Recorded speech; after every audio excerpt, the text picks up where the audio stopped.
En primer lugar, creo que hay dos temas que son muy importantes. La primera es que, tal como lo ha señalado al final de la audiencia el presidente de la sala, en este juicio no se estaban procesando a los verdaderos responsables del caso Baguazo. Es decir, eran personas que circunstancialmente estaban en el lugar, y a otras personas que eran dirigentes y que obviamente estaban dirigiendo una movilización pacífica, con bloqueo de carreteras, pero con un diálogo permanente con las autoridades, con todo, y sin embargo se quiso darles cadena perpetua.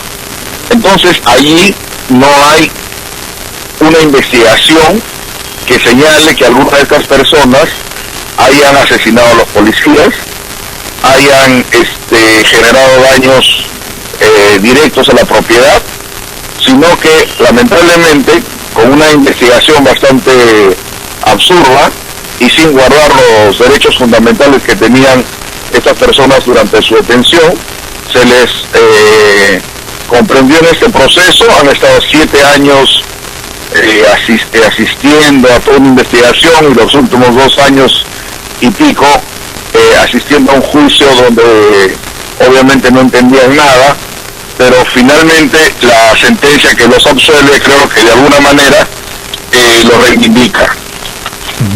Eso es muy cierto, don Miguel, y disculpe que lo interrumpa, eso es muy cierto. Hay 12 vidas, 12 efectivos del cuerpo policial que han perdido la vida en estos hechos lamentables, por ende 12 familias que también reclaman justicia, y es algo muy importante precisar con lo que usted inicia en su participación. Se ha estado procesando no a las personas responsables, a las personas que de alguna manera han tenido una participación directa en la muerte, pero ¿en quién recae toda esta responsabilidad de esta investigación que hasta el momento se ha caído, por lo menos en esta decisión que se ha dado en esta sala? Lamentablemente, en los 6 procesos judiciales que se llevaron adelante, la policía y la investigación que se hizo señalaban pues unas responsabilidades, digamos, materiales, particularmente en la ministra Mercedes Cabanillas y en todas las personas, digamos, que expusieron a los policías en una situación realmente trágica. Entonces, eso es un tema pendiente, es un tema que se debe investigar y que se debe sancionar a los verdaderos responsables, no solo, digamos, a los que materialmente cometieron ese crimen, sino también a los que los enviaron en una situación particularmente de desprotección, porque como dijo en algún momento el congresista Guido Lombardi, el gobierno de entonces de Alan García quiso dar una lección, es decir, quiso, como diríamos, obviamente darles una azuquita a los indígenas, y no sabían entre los miembros de las personas, las cerca de 2.000 personas que estaban ahí en la Curva del Diablo, había también veteranos del conflicto con Ecuador. Entonces ellos seguramente, algunos de ellos, serían capaces de quitarle a los policías sus armas y después con esas mismas armas dispararles. Es decir, porque una persona, digamos, un civil como cualquiera de nosotros que no ha tenido entrenamiento militar, no estaría en la capacidad de hacer una situación como repeler o en el peor de los casos, arrebatar, quitar el arma de fuego, como es parte del proceso que se ha querido determinar hoy.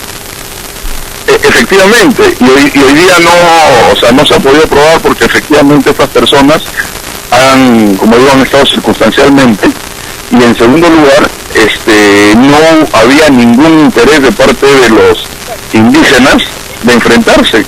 Ha sido probado en el juicio, y ha habido un testimonio del obispo de Jaén, en el señalamiento que el día 4 de junio todos ellos estaban preparándose para irse en la noche. Es más, no se reunieron en un solo lugar, sino en 4 o 5 lugares, y eso ha sido registrado por todas las comisiones investigadoras, cuando todos ellos se preparaban para retirarse. Es decir, ellos no tenían ninguna intención de enfrentarse con nadie, y por eso es que, lamentablemente, al producirse un mal operativo policial, una terrible equivocación de las personas que estuvieron ahí dirigiéndolo, obligaron, digamos, a una reacción, digamos, absurda de parte de las personas que ahí estaban, de algunas personas que ahí estaban, que concluyó con esta tragedia que todos lamentamos. Y lamentablemente, al parecer, y usted lo ha tocado, las personas que han estado al mando de estos operativos, las cabezas que justamente dan las directivas, han expuesto a los miembros policiales a este enfrentamiento. Entre ellos está la actual vicepresidenta de la República. ¿Cree usted que, teniendo este cargo, en el caso puntual de doña Mercedes Arauz, se pueda ampliar la investigación, iniciar algún proceso de investigación contra su persona? Yo, mire, lo que creo particularmente en el caso de Mercedes Arauz, a mi juicio, ella da una versión completamente falsa, ¿no? Ella dice que si esos decretos legislativos no se llevan adelante, el TLC con los Estados Unidos no camina. Y eso es negado por el propio representante de los Estados Unidos en ese momento.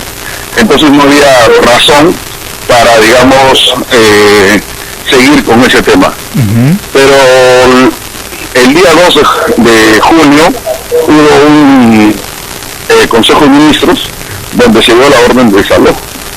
Y ahí lo que está clarísimo no era la decisión política de impulsar, porque ya sabían que los indígenas se retiraban.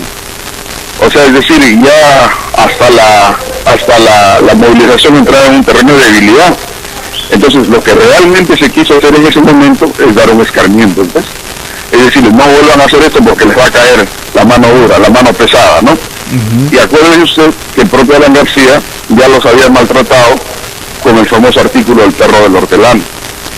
Exactamente. ¿No? Entonces, mire, la comisión, el gobierno crea una comisión, y en la comisión hay un sacerdote que es el padre Álvarez Lobo, y él dice que el conflicto de Baguazo se crea precisamente porque Alan García los había llamado a los indígenas perros.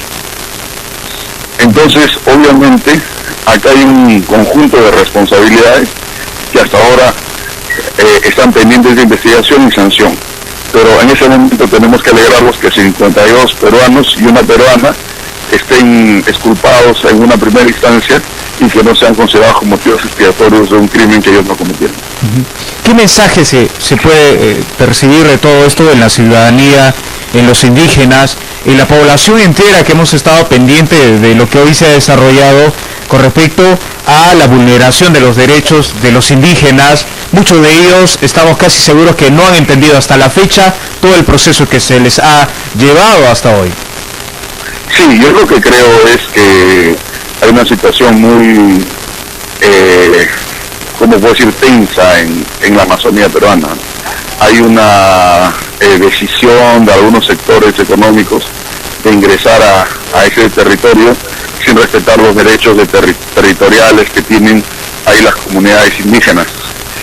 En esa línea de cosas, yo creo que la lección es la siguiente, es decir, la propia sentencia lo dice, ¿no? Hay personas que ponen por delante derechos que son fundamentales, como la vida, y en esa defensa de la vida, ellos quizá violan otros derechos como es el libre tránsito, pero ahí se tiene que hacer un balance, ¿no?, entre qué es más importante, que las personas puedan transitar por la carretera o que puedan defender su vida, su medio ambiente, etcétera, ¿no? Entonces, yo lo que creo es que ahora, visto este drama del Baguazo, pensemos que en la Amazonía sigue habiendo un conjunto de conflictos y que son fundamentalmente porque no hay respeto a los territorios ancestrales que ellos poseen y a la relación que debe tener el Estado peruano con estas comunidades. Si eso no se modifica, lamentablemente habrá seguir hablando de desgracias, no como la del Baguazo seguramente, pero sí en donde peruanos y peruanas sufriremos una vez más por no entendernos. Esperemos de que esa situación no se vuelva a repetir. Como parte del proceso, ¿ha conocido usted si es que la Procuraduría va a apelar en este plazo de 10 días? No sé si conoce esta información. Sí, la Fiscalía y la Procuraduría han señalado que han pedido plazo de 10 días para sustentar su apelación, ¿no? Pero creo yo que esta sentencia, tal como está redactada, se va a sostener, y es un paso importante. Mire, lo más importante que creo que tiene esta sentencia es que recoge los avances jurisprudenciales en materia de respeto a los derechos indígenas que se han comenzado a sacar y llevar adelante a partir precisamente del 2009, ¿no? O sea, ha tenido que haber una tragedia tan grande en el Perú para que recién comencemos a respetar los derechos de los indígenas, los derechos de nuestros hermanos, que son, digamos, tan peruanos y peruanas como cualquiera de nosotros. Es que lamentablemente para algunos de los gobiernos que ha pasado, y esperemos que esto no sea bajo esa misma concepción del actual gobierno, es que consideran a los indígenas, a los pueblos alejados de nuestro país como personas de tercera categoría. Lamentablemente, al parecer fue esa la actitud por la cual se hizo uso de la fuerza y que terminó con estos saldos lamentables, como la pérdida de muchos civiles y también de miembros de la Policía Nacional del Perú. Efectivamente, y ahí nosotros somos respetuosos del dolor de las familias de los policías que en número elevado murieron el fatídico 5 de junio del año 2009. Creemos en la reivindicación que se tiene que hacer, y como usted dice, aquí todos los peruanos somos iguales y nos debemos respeto, y la ley tiene que garantizar precisamente eso, ¿no? Yo creo que en esta oportunidad la Sala de Bagua ha reconocido derechos, y creo que ha logrado, como digo, recoger todos los avances jurisprudenciales en materia de respeto a los derechos de los indígenas. Están incluidos en esta sentencia, y creo que eso es lo importante de esta tarde. Bien.